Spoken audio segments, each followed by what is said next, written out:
I'd like to call the October 10th, 2024 Planning Board meeting for the Town of Surf City to order. Do I have a motion to approve the agenda? I'll make a motion to approve. I'll second.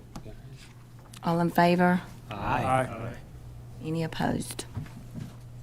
So, Sheila's not here tonight, so I'm going to struggle a little bit keeping up with extra stuff. So Frankie and Derek, right? Yes. Okay. I couldn't hear Thank what you. you said. She was wanting to know who approved. Yeah, you're good. Okay, next I need an approval to approve the September 12th, 2024 minutes of the Surf City Planning Board. I'll make a motion to approve the minutes. I have a first. Can I have a second? I have a first and a second. All in favor? Aye. Any opposed? Thank you. Okay. Looks like we may have some that are signed up for public comment.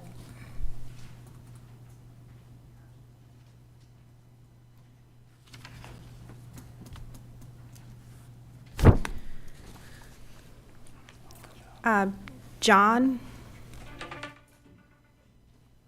come all the way up here to the podium, please. State your, you signed in first. State your first and last name and your. It's up to you. My name's John Fahey. I live 470 Lansdowne Circle. I'm only here to talk about two things, and I'll be really brief. One, we did meet with the company that's planning Colonial Heights. We met with them at the elementary school. They said they'd send us more information. We've never gotten anything. They said they sent it to the HOA chair. He only got it because I told him that I got it, and he didn't get it. So the communication's not been terrific. But I'm only going to speak about the kids in Surf City because as a former high school principal and superintendent, that's all I care about. I don't care about the adults right now. I care about the kids. And if you know the schools, like my daughter who has 3 kids in the schools, although she's taken 2 out now, but they're so overcrowded. And I know you don't control the schools, that they're controlled by Pender County, but somebody's got to do something to slow it down a little bit for the kids. The high school is 1,000 kids over capacity, and I've been a high school principal in 2 high schools, and they weren't easy high schools, and I could not imagine doing it with 1,000 kids more than they're supposed to have in that school. All the other schools are full, and they're building, we call them trailers, but we call them learning cottages, so that the kids will have a place to learn. Just consider that when you make any decisions. And since this is the group that typically makes recommendations to the city, I just appeal to you on behalf of the children. Thank you. Thank you. Mr. Daniel Blevins. How are you guys doing today? Since I'm on this side of the seat, I figured I'd make a public comment in regards to the development coming up for rezoning reconsideration.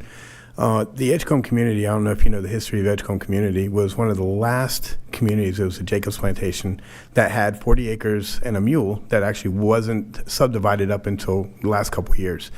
Edgecombe community is rich in history beyond anything that over the bridge of Surf City is. If you look at the community itself, they've been inundated with choices that we continue to make. The choices of schools. Now we built sidewalks so that they could walk to the schools, but if you've ever been to the school, that sidewalk is now turned into a 3rd lane for traffic.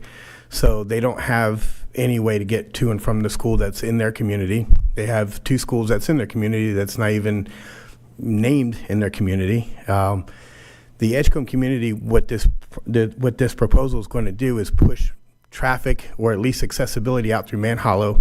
Man Hollow's got one of the historic cemeteries in the area that the slave owners or the slaves themselves had been buried in their direct descendants right there at Man Hollow. So between the two developments, Applewood Trace and Sniff Davis, you're going to have a convergence of traffic into a community that has no say. They're underrepresented in every way possible. So I ask that you consider those things. Also, we keep shelving communities and developments and saying, okay, well, we can put you on the back of the list so that when sewer and water come in and sustainable, then you guys can get sewer and water. We keep doing that. At what point when we do upgrade our sewer, are they all going to come in at one time and be ready to build? And we're not going to be prepared for any of that. So just a couple of things to please consider. Again, Edgecombe community, they're part of Surf City, even though they are very underrepresented here. Please consider that. Thank you, guys. Okay, Daniel. You. Jennifer Lane.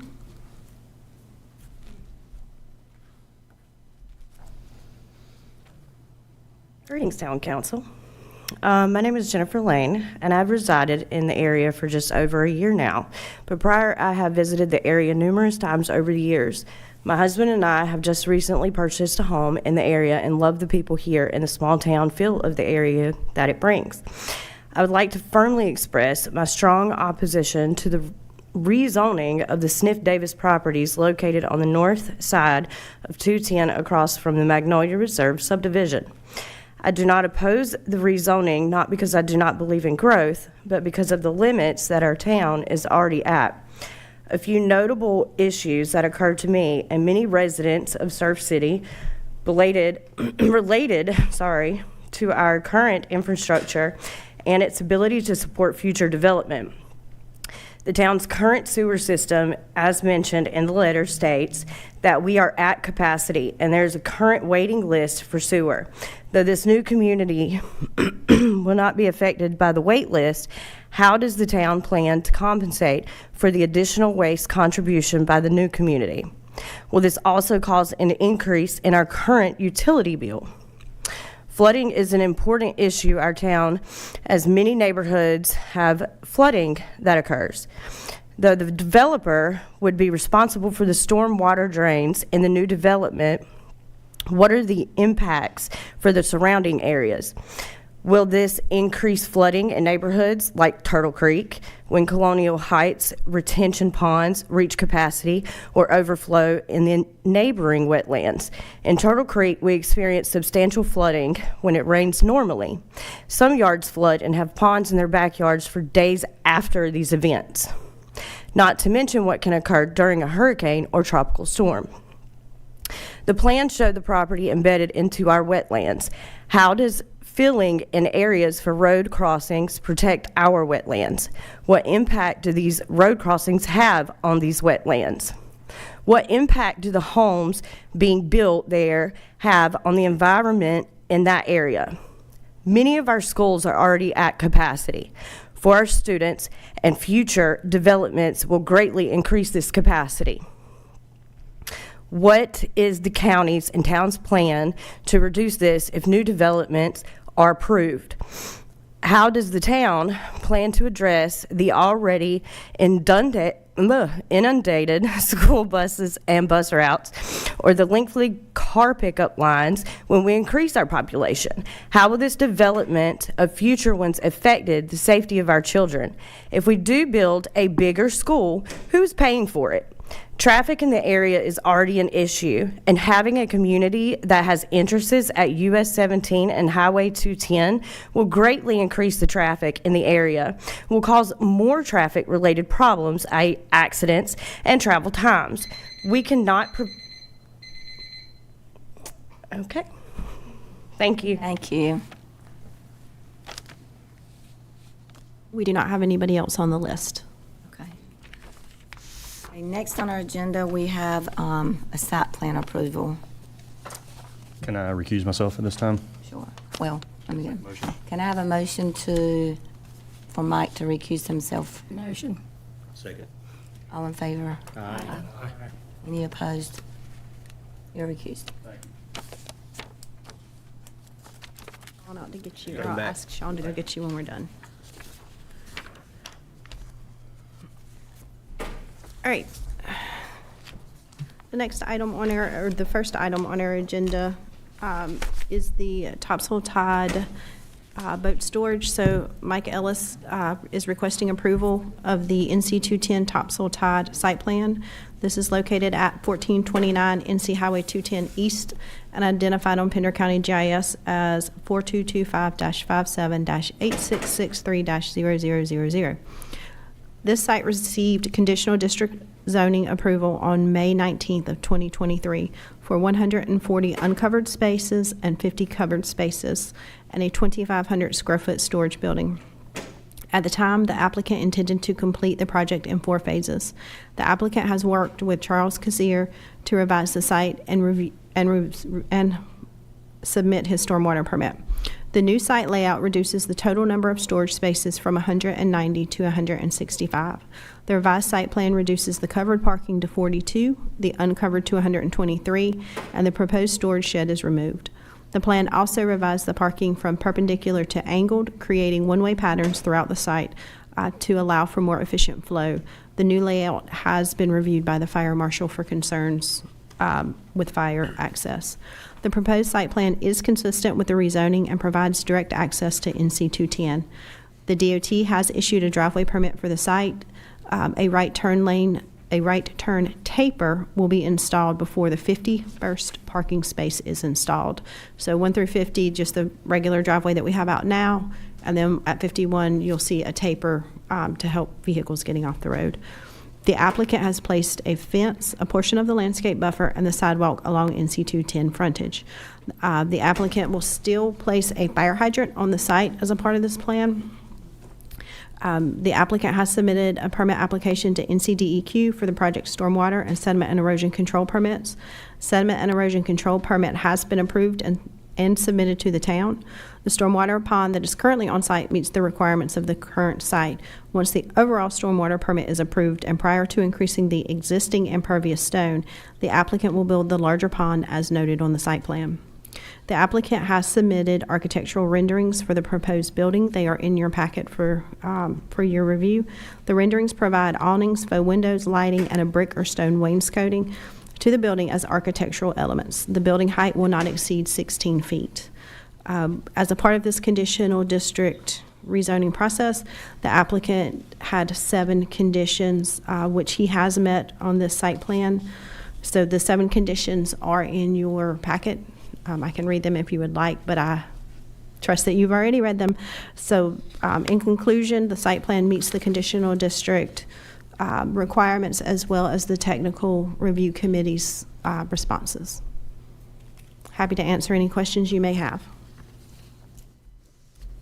I think you did a real good job on the buffering on 210. You did a good job, and because Steve, I remember, mentioned about putting trees up in the fence, so I think it looks really nice, and I think with the new additions that he's going to do and actually limit or reduces units, I think it's a good thing.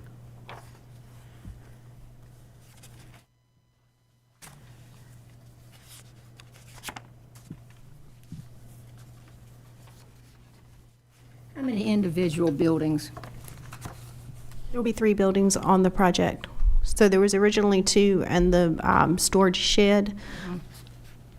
The sizing of the original buildings, the bays weren't really wide enough, so they weren't realistic. So the buildings, the footprints have stayed very similar, however, it's housing less. And instead of one being a storage shed, it's going to be an enclosed. So it was less. Yes, ma'am.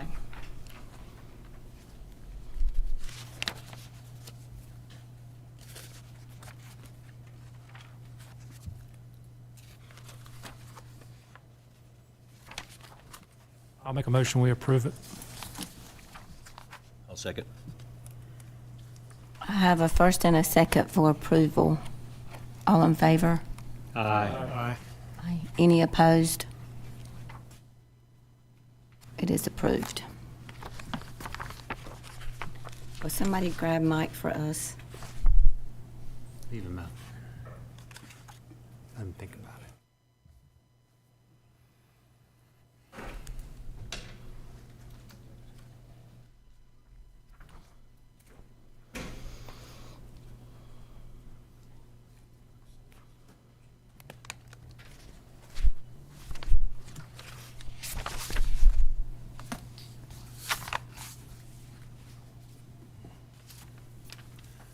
Can I please tell him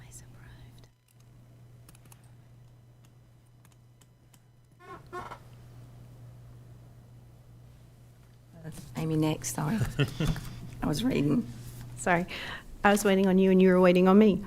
Our next item on the agenda is the rezoning request for the Sniff Davis property. The applicant is here today and has a small presentation to provide after my presentation.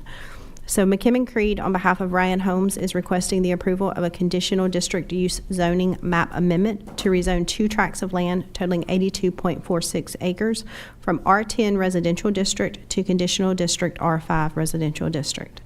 The subject properties are located on the north side of NC 210 across from the existing Magnolia Reserve subdivision and may be further identified by Pender County GIS PIN numbers 4225-69-2162-0000 and 4225-58-8687-0000.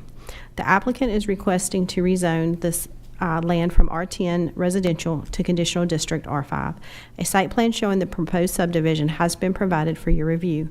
The site plan has not completed final engineering. However, it is representative of the overall layout of the site. If approved, the property would have to adhere to all requirements of the R5 zoning district, general requirements of the site plan, and be limited to 182 residential lots. The applicant would then bring the subdivision plan to the town for review and approval. The subdivision would have to adhere to all requirements of the conditional district and all local, state, and federal regulations. The intent of the R10 residential district is established to provide for single-family dwellings and duplexes, excluding manufactured homes and recreational vehicles. In your packet is a list of the uses allowed by right and by special use permit in the R10 residential district. The intent of the R5 residential district, it is established as a district in which the principal use of the land is for single-family homes and duplexes, excluding manufactured homes and recreational vehicles. The regulations of this district permit intensive developments, provided the necessary public and/or community water and adequate sewage disposal facilities are available. They are requesting R5 use, and the only requested use in the R5 is the single-family dwelling unit. The subject property has direct access to NC 210 and abuts Applewood Trace and Edgecombe Estates subdivision, as well as Turtle Creek. Town ordinances require that streets interconnect with development and with an adjoining developments. Proposed streets shall be extended by dedication to the boundary of such property, and a temporary turnaround shall be provided. As a part of Applewood Trace's conditional district approval, they provided a stub access to this property, which would allow additional access to US 17 and NC 210 through this development. The applicant is also proposing a new access to Walter Jones Drive. This access would require approval from Duke Power Energy. The applicant has not provided a trip generation summary. If approved, a trip statement would be required to determine the improvements needed at the main access point. The site will receive water and sewer from the town of Surf City. Approval of this rezoning request will not place the applicant on the sewer wait list. A site-specific plan will need to be submitted and approved by the town council prior to being placed on that wait list. The applicant has received a jurisdictional determination on the site. The site has been designed to limit impacts to wetland areas. However, fill will be required for road crossings. The applicant will apply for both sediment and erosion control and state stormwater through NCDEQ if the project is approved. For the surrounding zoning, the east side of the tract abuts R10, CZ3, and RP County, which is their county zoning adjacent. The west side of the property abuts CZ4, PUD, and R15. The north side abuts R15 and RP, while the south side is zoned R10. Of those zoning districts, R10, R15, and RP are all greater than 5,000 lots. The CZ4 and the PUD have a mixture of lots in them. All of them exceed 5,000. However, some are definitely less than 10,000 in Turtle Creek and Applewood Trace. The Town of Surf City 2022 Land Use Plan provides Chapter 5, Land Use and Growth Management, as well as Map 5-3, Future Land Use Map. The Land Use Plan is used to guide rezoning requests and in the assignment of zoning during the rezoning process. The table in your packet provides the existing and proposed future land use maps categories.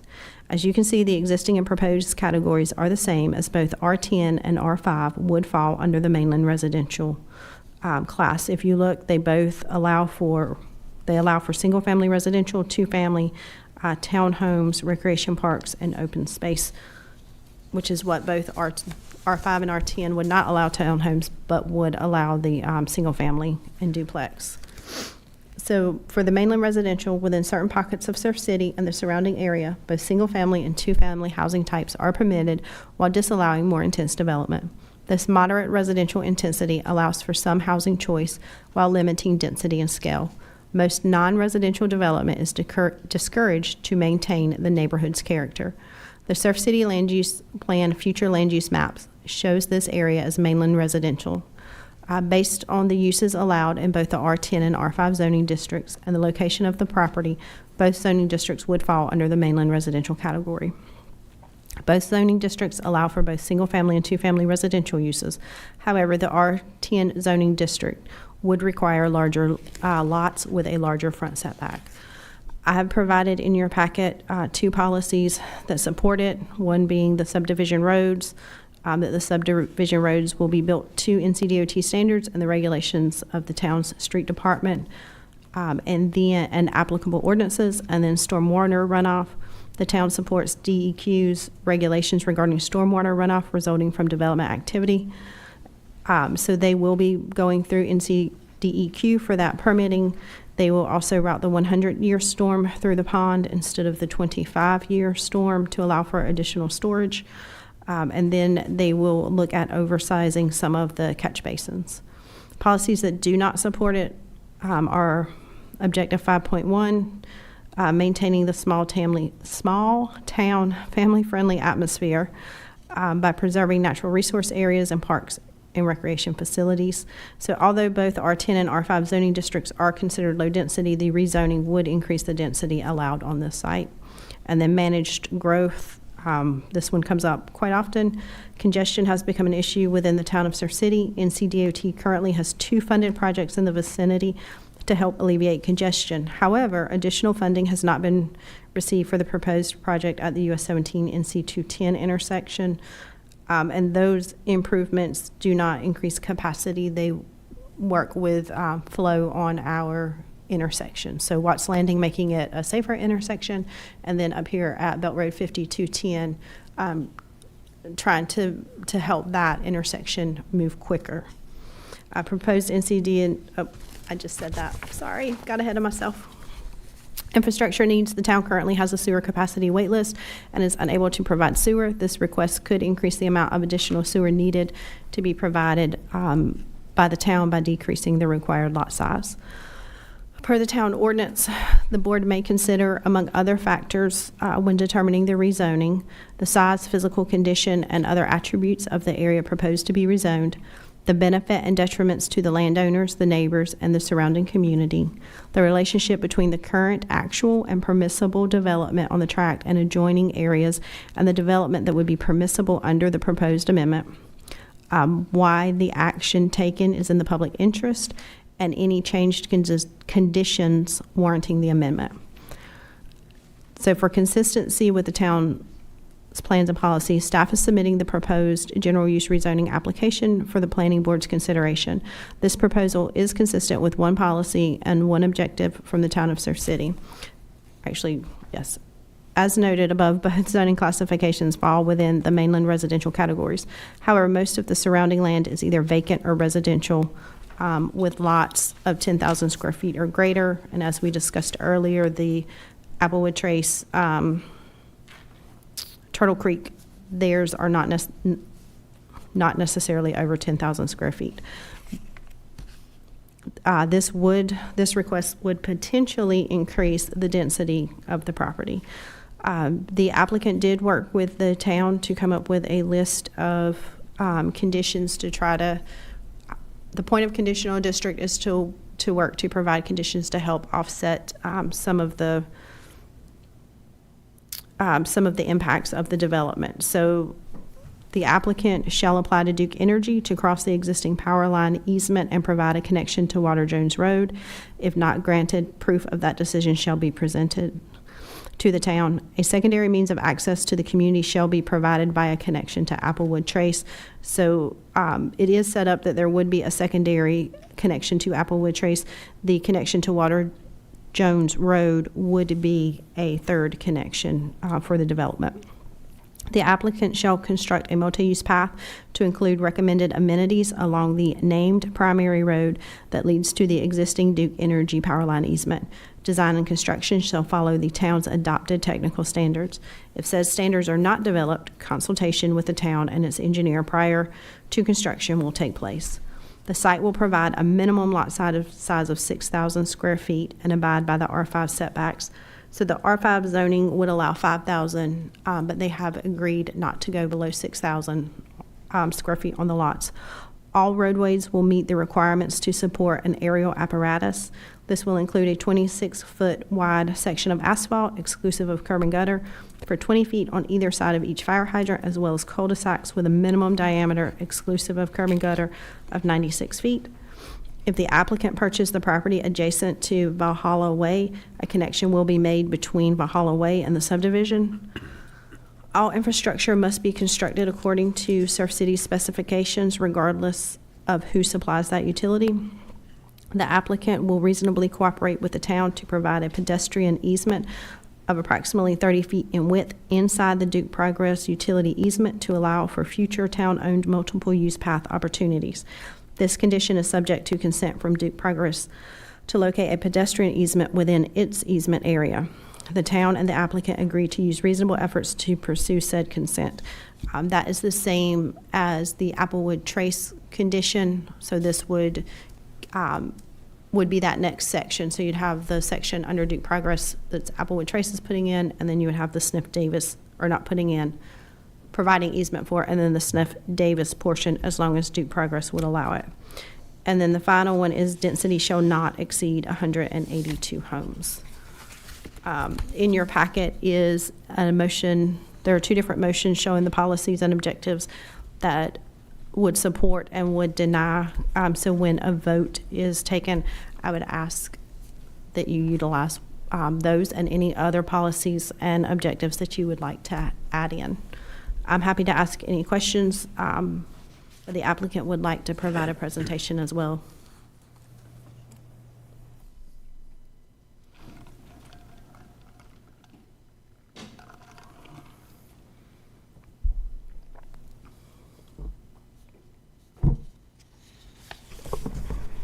Good evening.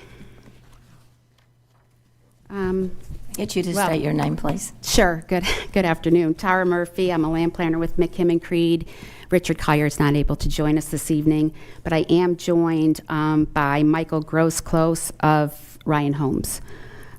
We are certainly appreciative of Ms. Kimes and staff's input to date, including that which was provided at the pre-TRC meeting held last month, and of course your time today.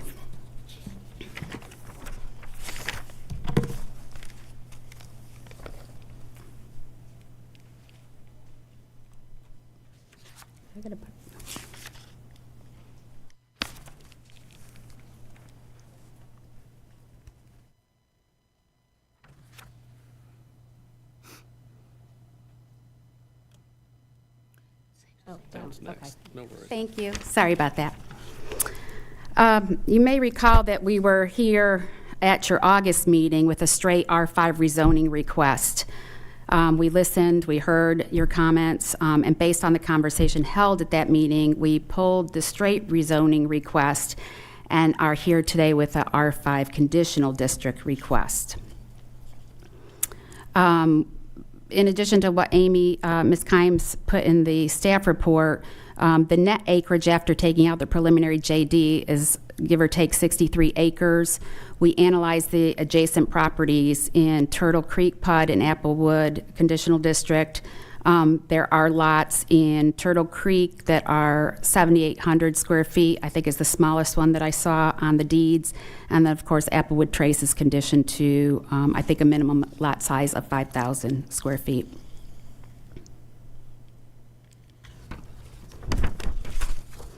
The proposed single-family neighborhood is consistent with the future land use plan. Designation is mainland residential.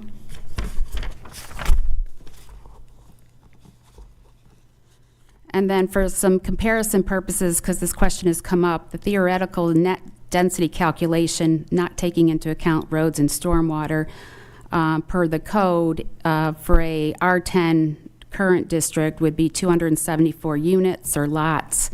A straight rezoning would have been at 549. And of course, the R5 conditional district is based on one of the conditions limiting us to a maximum of 182 lots, which is significantly less. You mind repeating that one more time? So the theoretical net density calculation is your gross acreage and then subtracting the wetlands on this site. So that gives us about a 63 acres or so net developable. And so taking 10,000 square foot lots, 10,000 square feet divided by that would be 274. Now that wouldn't include, you could never achieve that maximum density because you have to have ways to access it. You're going to need stormwater. You'll have open space requirements. But that's the net density calc. And then if you were to do a straight R5 rezoning, of course, that would basically double because the lot size is smaller. And what we're coming in with, the request and per the conditions, we'd be limited to a maximum of 182 single-family lots.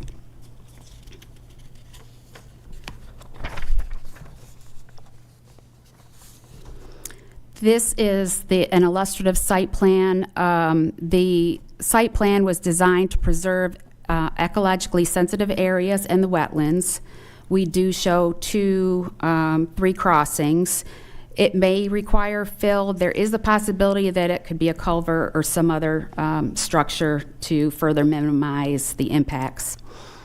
This plan will control and contain stormwater per NCDEQ. It provides passive and active open space for the residents of Colonial Heights. It will also provide active and recreational and walking/biking paths, not only for the residents of Colonial Heights, but the Surf City residents and visitors in general. 2 points of egress were discussed. Of course, the main one will be on 210, and then there is the connection through Applewood, which would get you ultimately out to NC-17, and then potentially to Edgecombe Estates if we can gain Deuce approval. This is a low-density neighborhood. It's designed to encourage the interaction of neighbors with smaller lots, walkable community, and so that gives you the kind of family-friendly atmosphere. The proposed residential subdivision is considered low-density, and it's designed to encourage that interaction.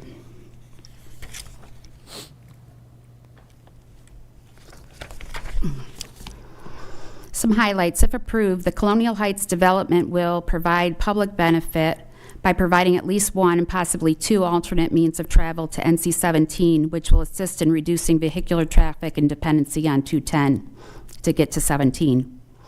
It provides a multi-use path consistent with the town's multi-use plan, which also provides an alternate mode of transportation. It'd be nice at some point to ride your bike out towards the shopping areas. There's a potential extension of the proposed greenway within the Duke easement, subject to Duke approval. It increases water pressure by looping the system with adjacent mains through Applewood Trace. There's the economic benefit added by increasing the tax revenue, adding housing supply to an underdeveloped site. And then, of course, conditioning the plan to 182 lots maintains the relationship between the current actual and permissible development. It's a potential reduction in the current by right net density calculation.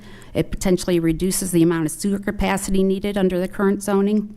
It's considered low density, it's less than 5 dwelling units per acre, and it's compatible with adjacent land uses and densities.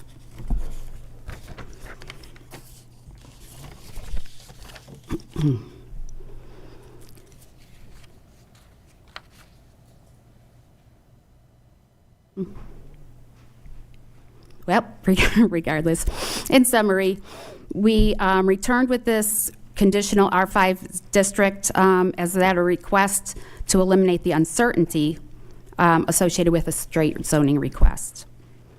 It's reasonable and consistent with the future land use plan and the comprehensive land use plan. The applicant, my client, is agreeable to the conditions as proposed. Given that we meet the spirit and intent with the town's plans and policies, we would certainly appreciate your continued consideration and support. And Michael and I would be happy to answer any questions. Stephen Pasquantoni, I have a question for you. On the R10, you said there's a potential for 274 units, I think, just on straight on thing. I'm just curious, if you're doing 182, why would you need a rezoning to get it down there? It seems like, wouldn't you not be able to get it in the 274 from that? You may not likely get to that maximum even in an R10 because of the wetlands and because you still have to have roads to access those lots. So essentially, you're asking to increase the density on that property because the potential is there. So so if I'm understanding it correctly, your reason you're rezoning is so you can increase and put more homes on there. Yes, I mean, ultimately, we would not likely get to 274 homes on that. We may not get to 182 if we were to have to do the 10,000 square foot lots, because as you can see, we've designed a neighborhood. There's a lot of roadway that's single fronted because of the wetlands. So with the infrastructure, and that plan is not engineered, it's a plan, but it's what we'll be held to. So I think that 182 is the reasonable number given the fact that and that's why we're going to need the smaller lot sizes basically to get that density. Right. So if I'm understanding it correctly, you're asking for this conditional rezoning to R5 so you can increase the density. Right, for the development, so to put more homes on there. By doing the smaller lots, we're able to achieve the 182. If we were to have to do that under the current R10 zoning, we wouldn't get to 182 necessarily. Okay, thank you. Do you know what your real net number A little is? bit misleading, wasn't it? Do you know what the real net number is for R10? It's to hard. proceed with R10, what would that number be? Like, what's the real number? You wouldn't know until you laid out the Laid it out. infrastructure and the, Did you try that first to Amenities. see if the numbers made sense with the number of units you would? I mean, I didn't know. I mean, our company didn't. We were looking at a smaller product, smaller lot sizes because of the amount of wetlands that we've got on this site. This is Derek Hart. You have 182 as an R5, but I would think 91 would be an R10. Possibly, possibly. it would depend on how it was laid out. What's that? It would totally depend on how it was laid out. Yes. As an R10. Yep. I mean, if we were to throw duplexes into the mix in an R10, could we get close to that number? Possibly. But my client's intent is to do a single family structure. So we did not look at entertaining a duplex type development. And I did want to ask, I know you had a public meeting for the community, and some of them spoke. Did y'all want to add anything about that meeting? Were you there? I was there. Richard Collier spoke and gave a presentation. There were, the topics included, home prices. There was a lot of confusion or feeling that it was kind of an add-on to the Applewood Trace development, which this is not. They're two independent neighborhoods. They are, however, joined because Applewood Trace is required to provide a stub to this property, and so we will connect to that stub. So that's really the only interaction there. There was discussion about traffic on 210. School capacity, of course, is a concern. Stormwater and wetlands, much of the same that you've heard this evening. And a lot of those comments get fleshed out when the actual engineering of this plan happens. It seems, Sally Edens, there seems to be a lot of unanswered questions, especially with the connections to the easement that you're going to have to request. I can't think of the name right now. That's up in the air. DEQ is up in the air. They're not so much up in the air as that any development, whether it's a R10 or a R5, any development is not going to have that answer until they engineer the plans. It's a permit process that you go through as you engineer it. So it's not that you won't know those specifics. In order to get Duke to approve it, I mean, sometimes you have to survey the sag in the line, you have to look at grading, stormwater. Those are all things that happen, after you get some sense of comfort that this project is achievable.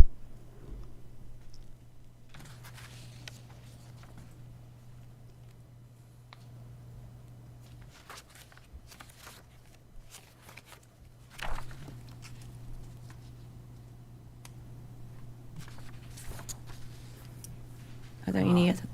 I don't think I have any more questions. I think I'd like to make a motion to deny the rezoning request based on the fact that as the town, as we're growing, we've had many of these rezoning requests to increase the density, and the town council has just recently kind of drawn the line in the sand and has denied those requests for rezoning. I think this particular request is to increase the density, and I think that's not what the town needs at this time to maintain our small town feel. It's already R10. Most of the adjoining properties are R10, so I make a motion based on Objective 5.1 and Policy 5.1F for the town to deny this rezoning request. Second. I want to thank the public, the comments. Thanks a lot for taking your time out. I have a first and a second, but I need to know if everybody is in agreement. Aye. Aye. Any opposed? Okay, the motion is carried and the plan is denied. Thank you for your time. Thank you.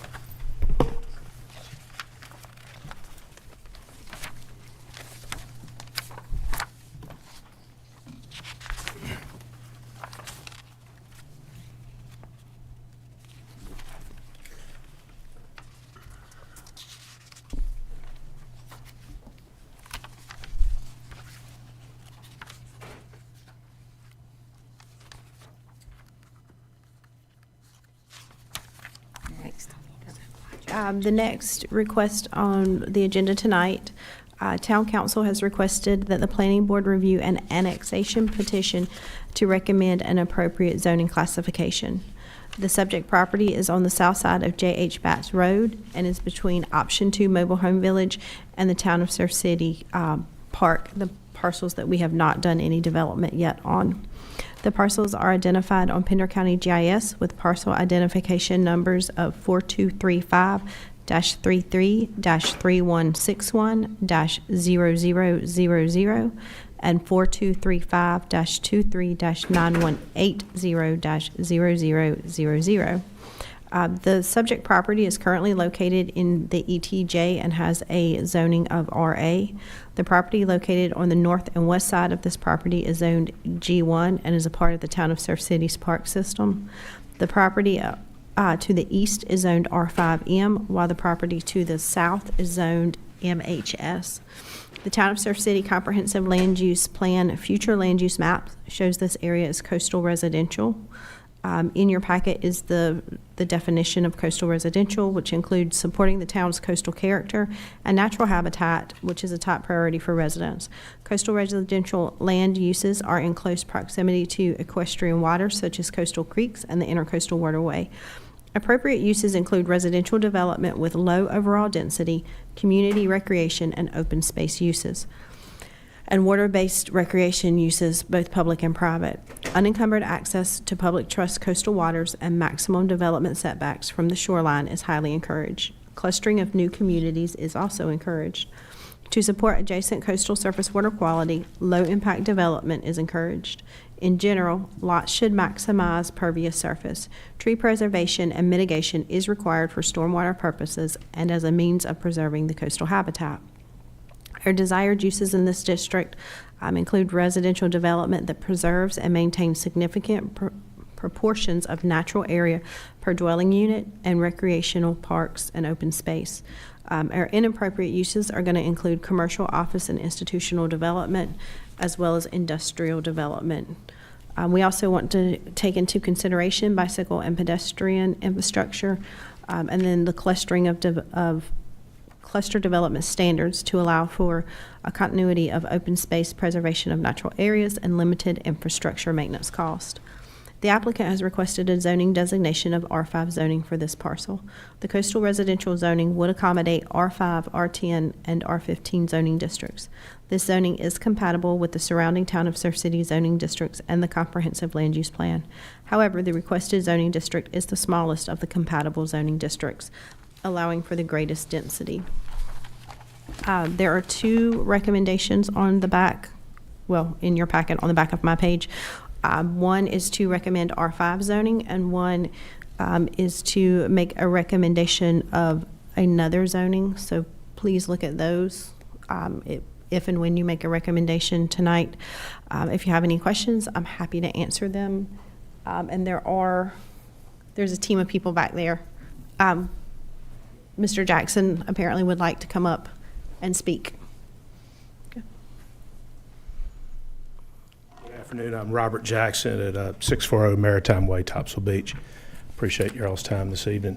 Mr. Hardison and I are here purchasing the property from two local folks, Mr. Batts and the Lanier family. And as was Amy mentioned, that the property is not currently annexed in, but we desire to do that, and we understand that we'll be on a wait to be determined when sewer arrives for this property as it relates to connectivity. But we've studied this for a long time. There were a couple buyers ahead of us that wanted an RV situation and a mobile home situation. That isn't our business model, so we're not interested in that.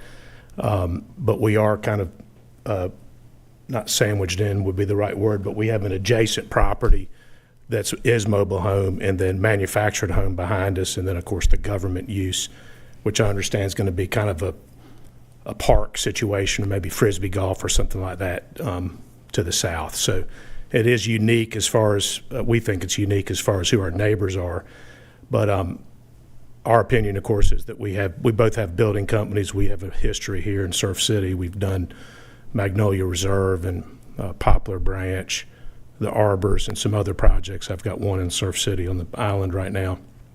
But we have a great relationship with the city. We've added things such as piers and walking trails that were over and above the minimum requirements in some of our projects. So this is one that we feel like we can get affordability, whatever that unfortunately means, a different meaning than it was 5-10 years ago, but we feel like that we can get a somewhat of affordable product in here to enable local people, workers, maybe there's some second home primary residents and that kind of thing, but marry up a lot of different uses, whereas most of our neighborhoods, which the one adjacent to the last applicant, has been larger families that want larger houses that are more expensive. We hope that we can infill in town with the walkability to all the retail, walk to the bridge and so on, into the park across the street, that we can design something that would be something the town's needing besides, and again, I'm part of the problem as far as cheapest houses like $500,000 and up right now, unfortunately. So can we create something, a project that would speak to people that can't afford that? Or maybe they can't afford that, but they want a smaller house. So that's what we hope to create here. And I'm happy to answer any questions y'all may have. We've been doing business here for a long time. We're from North Carolina. We care about the community, and I think we're embedded in it. So we want to do something that's right by the community standards. And the sellers feel that way, just as a point of reference. They had opportunities to sell it to other entities that probably wouldn't have a plan that was, in my view, as community friendly as what we hope to provide. So, Charles Riggs is our surveyor, and he's here to answer any technical questions. We don't have a plan. We're getting annexed in, and part of that process is to have a zoning when you're annexed in. So, we don't have the cart in front of the horse, but we're asking to be annexed, and part of that is to obviously to have an underlying zoning to move forward with. So, Real quick, you have it at R5. Any reason for R5 as opposed to R10 or R15? well, R5 for us in this price point is going to give us ability to have more flexibility on the site for, again, if we R10 or R15 or whatever, we're RA now, which I think's 20,000 feet, or maybe it's 40. I get confused between the 20. County and the city. It's 20. Yes, sir.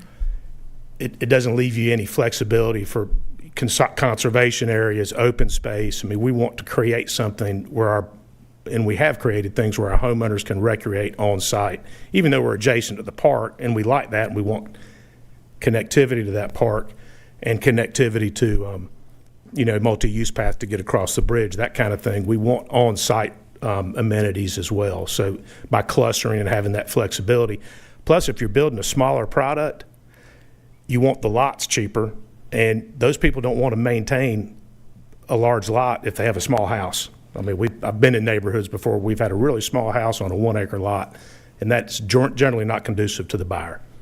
So the R5 does give us that flexibility.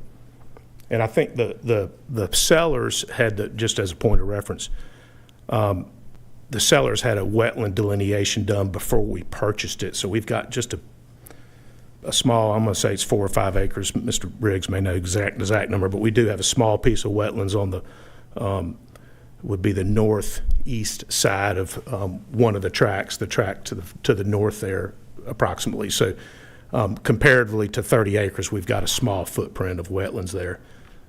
So it's conducive to allow some flexibility to design a good product. I'm sure I missed this, but is it 30 acres? Yes, ma'am. The site? It is 2 parcels, but of course we would combine it, I guess, when we did the official site plan, that kind of thing. We ain't even gotten there yet, but again, we're just in the annexation phase at this juncture. Do you anticipate trying to gain access to Little Kinston? We would like to do that. We're working on that now. We would like to have what my vision is to add at least a multi-use path, which would be 6, 8, 10. I don't know how wide the multi-use path is. We put it Magnolia. Minimum of 10, 12 would be amazing. Okay, we'll go with 12. That sounds amazing. So 12 feet into Little Kinston, and then work on maybe in conjunction all the way to the traffic circle.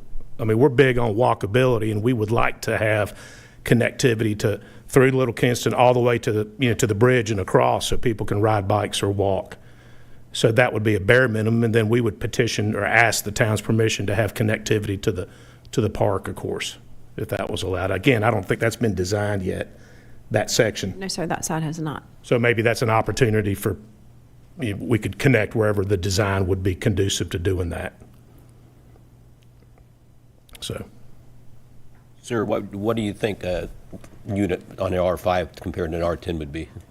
I beg your pardon?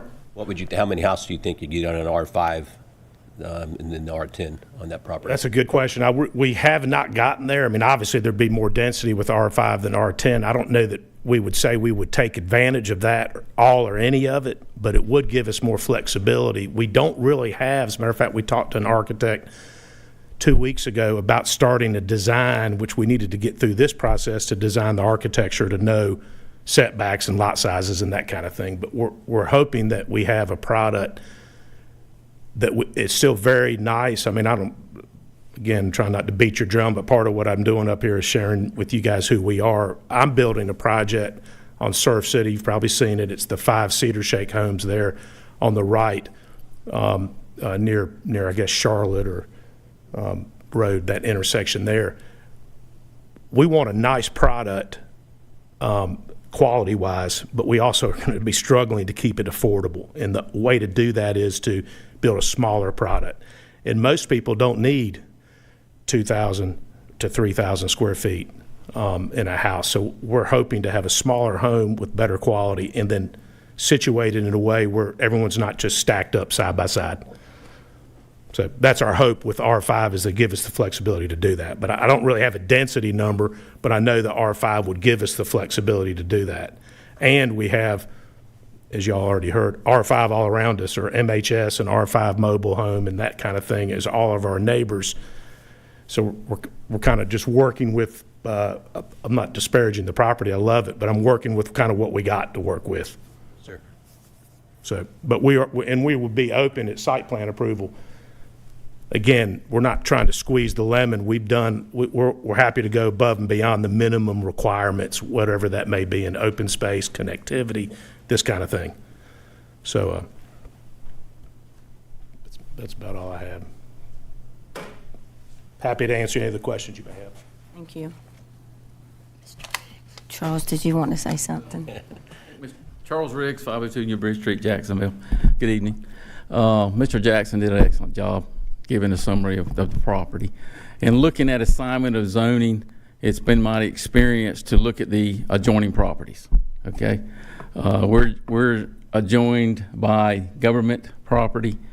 All the residential that surrounds us is either R5M or MHS, which is 5,000 square foot lots. So from a zoning perspective, this property should be zoned R5 because it's compatible with the adjoiners. The R5 gives us more flexibility for open space, amenities, if you understand what I'm saying, in our development plan in the future.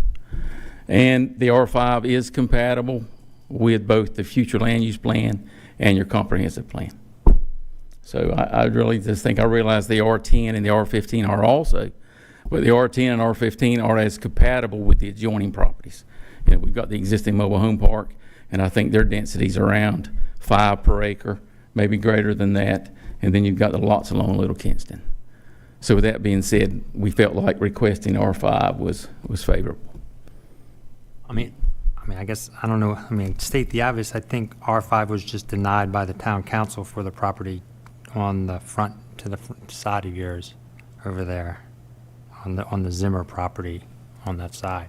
So I think they kind of made a statement that they don't want that kind of density on J.H. Batts Road. So while R5 is, compatible or allowable in there, it seems like the town is, not, just from a planning standpoint and they're looking for something that's a little bit more lower density than higher density. I'm not familiar with the latest activity on that parcel. Okay. Yeah. I Well, am just familiar say- with a little bit of the activity a few months ago. Yeah, so However, but there's but in that compatible. case, It seems like that, because it is the J.H. Batts Road definitely does not seem conducive to giving that much high density to the land over there. Well, I can see your point with that, but I think that tract of land, it was also adjoining commercial, was it not? And it was adjoining the roundabout. You're talking about that piece, or you're talking about the piece on the other side of the mobile home? Just right outside of the mobile. That piece is adjoining the mobile home park and commercial.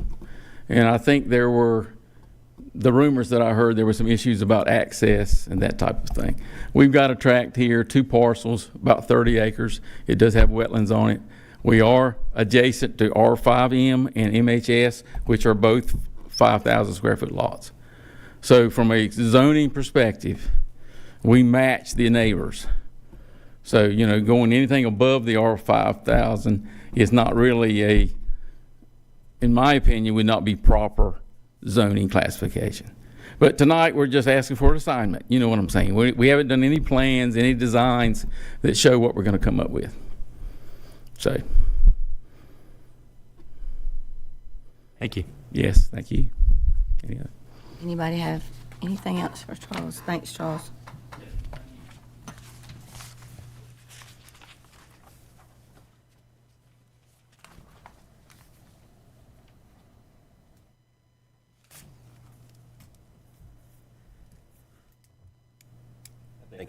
Derek Arthur, I agree with Steve.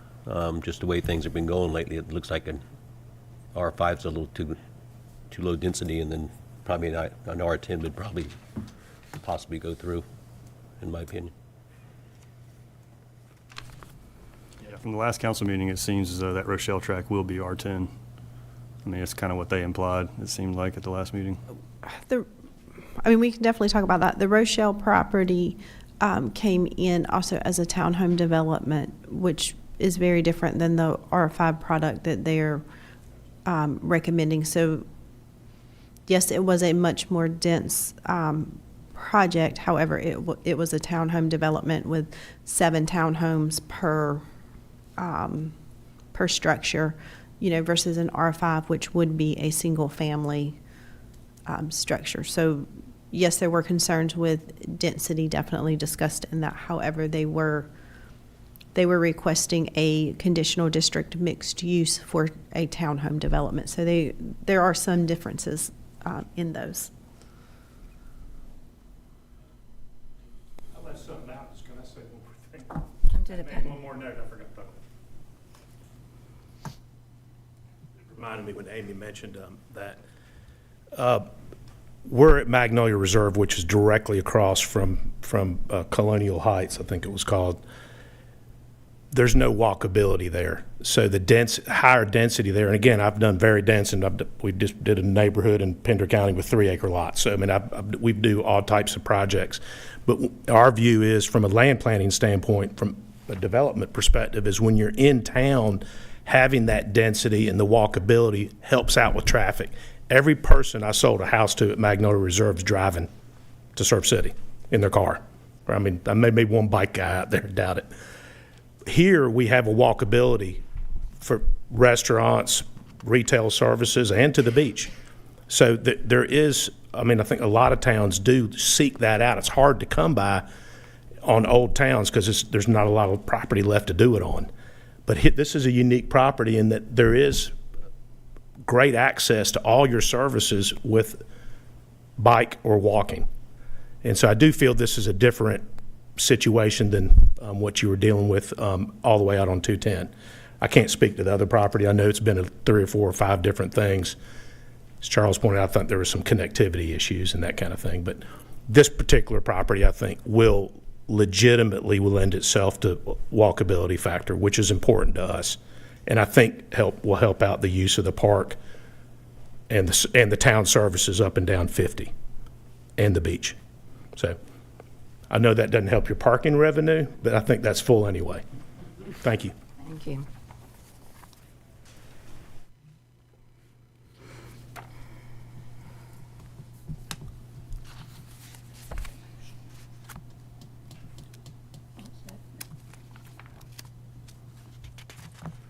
Any further discussion?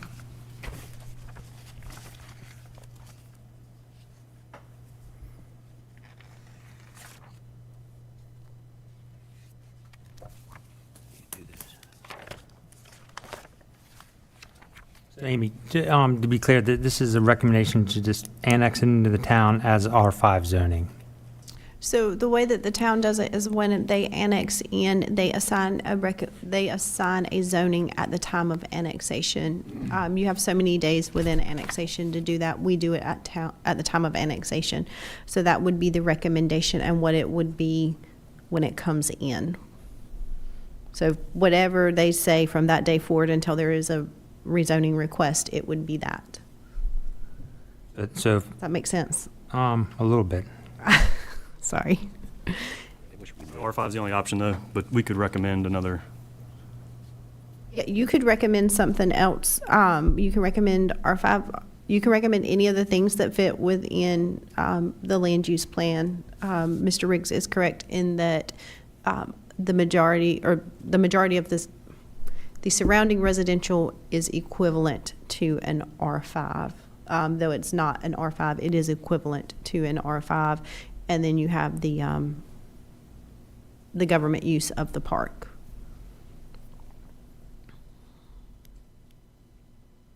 And I know that what Charles is saying is correct, but I also would point out that mobile homes are a little bit different than a stick-built home as far as just the number, I guess is what I should say. The trip generation can be lower if that's what you're, there may be less people living in them. However, we don't know what size house he's going to, build at this point either. Hopefully it'll be bigger than a single wide. What's the acreage on the, where the mobile homes are now? Same 30 acres or similar?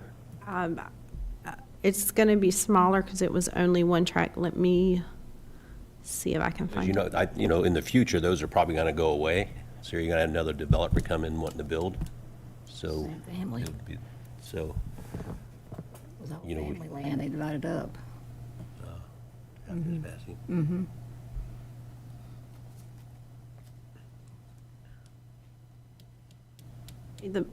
That particular mobile home park is not nearly as old as some of our other mobile home parks. So I'm not sure what their future plans are. It's, according to Pender County GIS, it is 16.27 acres.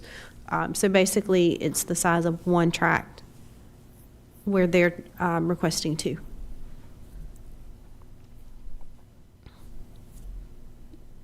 And there is, with the manufactured home, there was not the requirement for some of the open space and things like that that you would have when you start actually digging into and designing the R5, R10, or R15 lots. There are requirements for additional, or for open space or recreational space per vacant lot, or not per lot. And it was also pretty desolate out there when they put the mobile home park in. If you say so, Miss Sally, I'll believe you. You know, Oh, yeah. It was.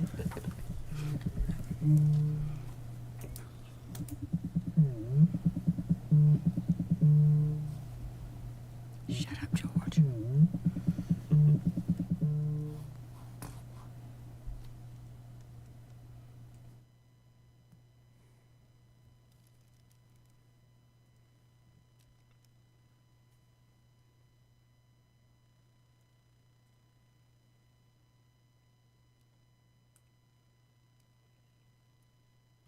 I'll make a motion, basically based on the recommendation of the town, that we require this to have R10 and the coastal residential land plan.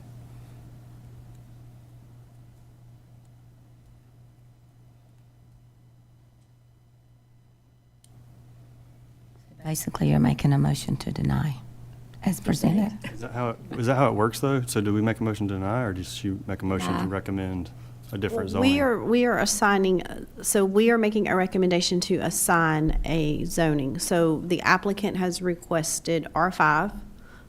We can say, yes, we 100% agree, R5, move forward, or have a conversation, then determine what we want. So we're making the recommendation of what we want. So you can't, I don't think you can just recommend a denial.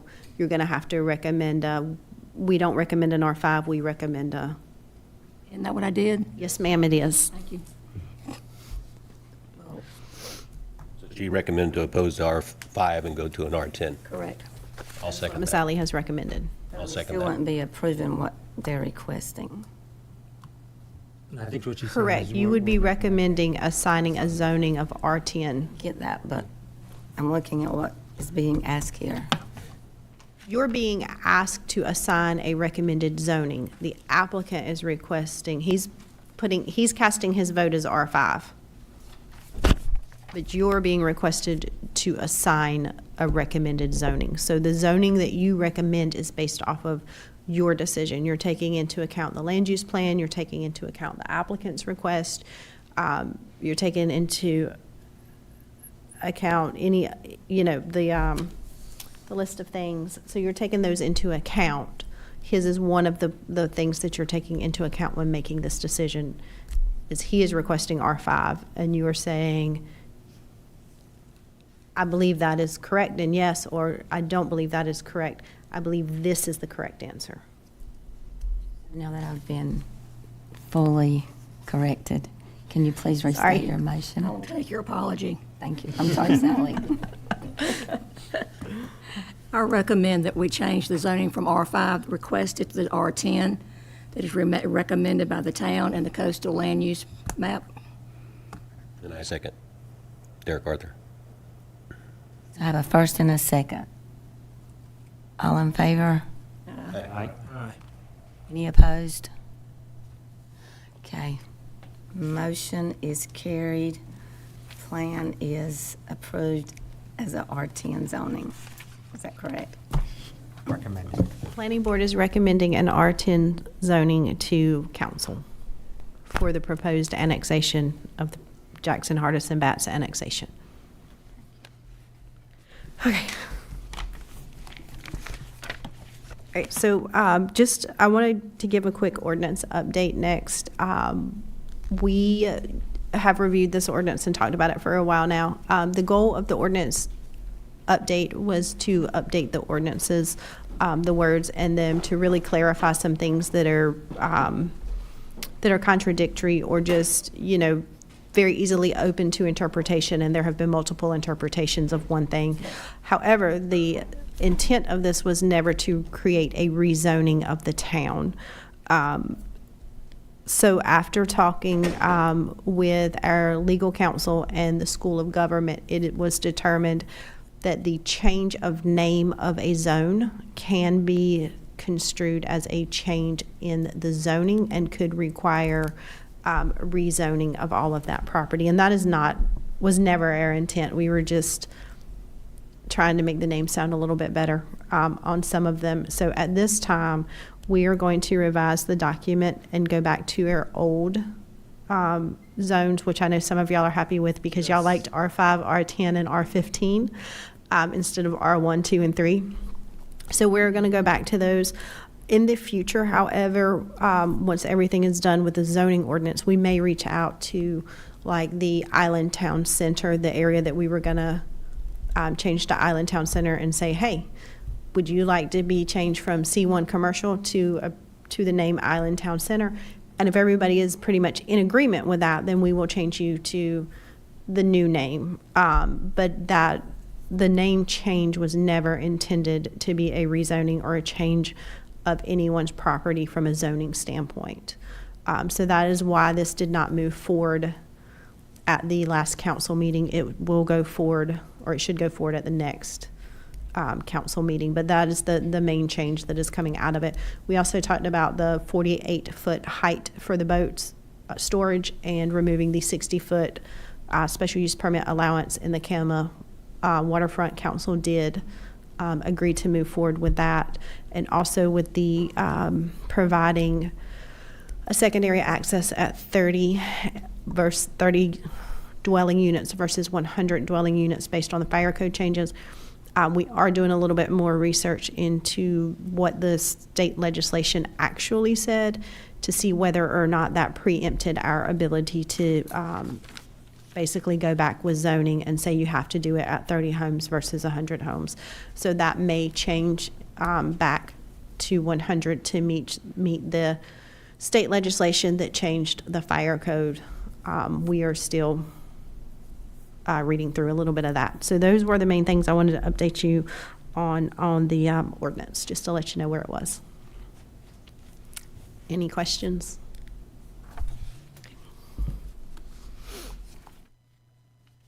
Do you have updates for us, Amy? On general updates, we haven't had a lot of submitted since last time. Obviously, the Sniff Davis Conditional District came through. Mr. Afifi is looking to put storage behind his big office going towards the bridge on the right. I think he started clearing back there. Y'all have probably noticed that. And then we did receive the site plan for the gym. There's been the sign for Surf City Gym on the left going towards the island. Fitness. Surf City Fitness, thank you. I knew it wasn't gym. For Surf City Fitness. So we did receive that this week. So we're still working through some things. A couple site plans have been released. However, we were looking through the architectural, and once that is complete, those will be released. And those are things like the Valvoline, the Take 5 oil change, because those are under the 5,000 square feet and are only staff review. Advanced Auto will be coming to y'all once they get theirs kind of worked out, and a couple of other ones. Any additional questions, I'd be happy to answer. Gavi, what did they stop? I do not have a building plan submittal for Agave Azul that I am aware of. Sign was out for year and a half or 2 years, and now it's, The metal's sitting back We there in the approved, building. we approved the site plan for that first of the year, spring. However, we have not had a building plan submitted. whatever happened to Chug and Grub next to the Go Gas? We had a plan submitted. They were still working through finalizing some of their state permits, and that one just stopped, and we have not had any movement on it in quite a while. What Thank about you. the restaurant at, is it Edgewater Drive? They have submitted site plan and architectural, so they are under review.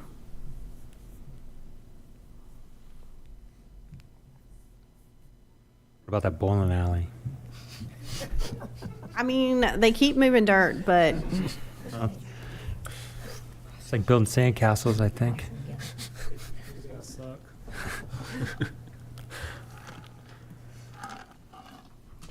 that's all I have unless y'all have any other questions of me.